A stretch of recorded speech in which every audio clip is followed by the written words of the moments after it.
Hey guys, this is Chris again. I'm doing a short little video, a little rant, not really a rant, but a discussion as to why I feel that microbands are definitely worth looking into, definitely worth buying and adding to the collection. Some of the positives, since I have so many microbands assembled here right now, and a little quick wristwatch check. Wearing the Tudor Black, the ETA. This just goes to show you that you don't have to be a watch snob and you can appreciate any kind of watches, whether they be name brand or, as I said before, a micro brand. But to the left, you have two Heitis pieces. These are from the affordable range. These are about 180 bucks a piece. They're both quartz. These are both really good watches. This white dial chrono is really good quality finishing, as well as this Pilot's watch. You'll get a review of these two later on. This Pilot's watch is one of my first experience really with the Pilot's watch, and I'm really pleased. I would have to say that their fit and finishing kind of reminds me of Citizen. That they're that good.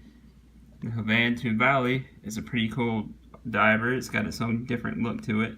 Has that temperature gauge on there. You'll see a review of that guy soon. It's got the crown at the 10 o'clock. Of course, you got the two Boldrs.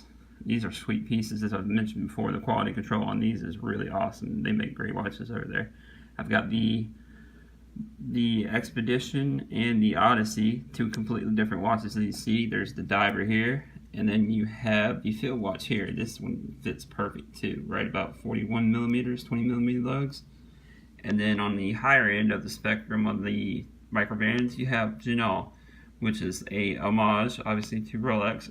And the quality of these, as I mentioned in the video, is really, really killer. It's a really versatile piece.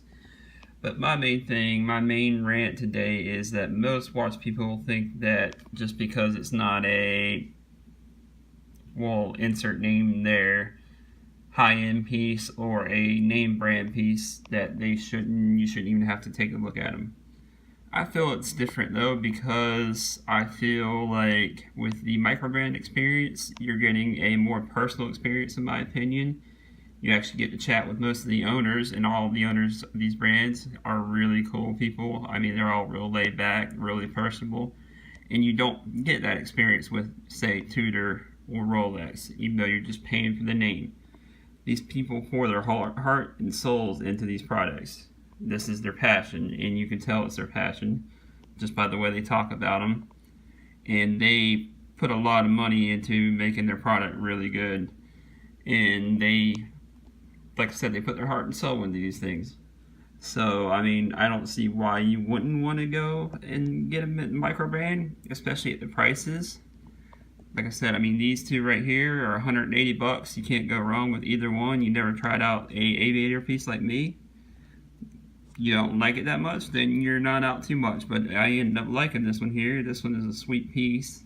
It'll probably be an addition to the collection. DJ was kind enough to send these out. DJ's pretty cool, laid back dude also.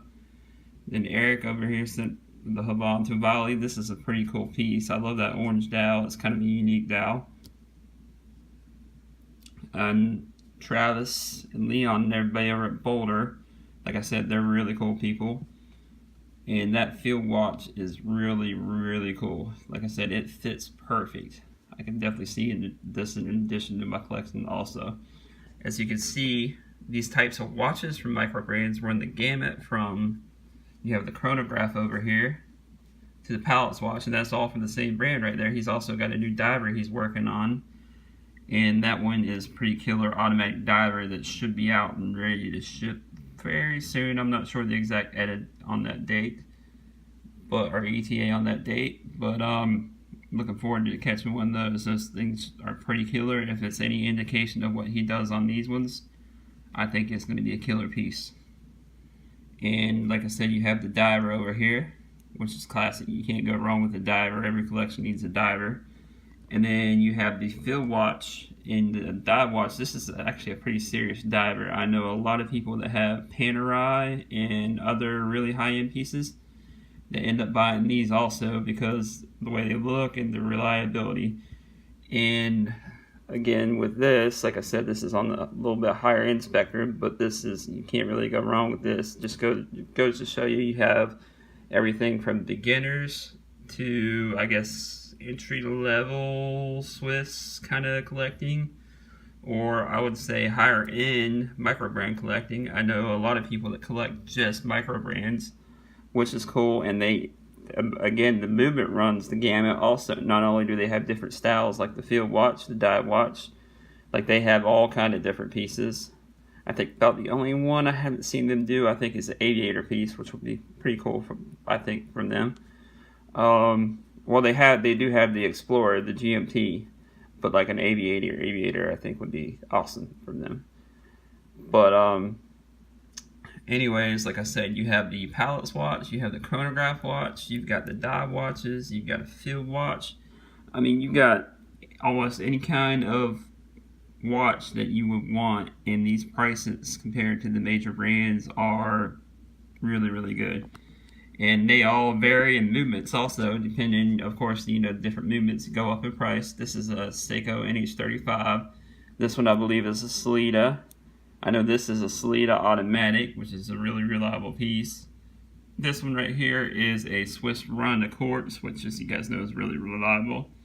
And this one here is I believe, a Miyota Quartz. I'll have to get back on that one. And this one here is a clone of the ETA 2824, which is the same that's in my 200 movement. So really reliable, really accurate. But again, guys, my only rant is just don't knock the micro brands until you try them. I used to not be a big micro brand guy until recently, maybe about a year or so ago, until I started finding out the quality of some of them. And like I said, the owners are real personable. You get to chat with them, whereas you don't get to with the big brands like Rolex and, like I said, Tudor, Panerai, all that stuff.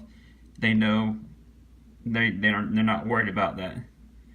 But again, like I said, the owners are more personable, and they pour their heart and souls into these things. These things are what they do for a living. Most of them have regular jobs also on the side, so that's another thing. They do this on the side. But again, guys, like I said, my only rant is it doesn't have to be a major brand just to be a cool piece. You can get a really, really good quality watch at an affordable price. And this has been Chris, and the rant is over. Peace, guys.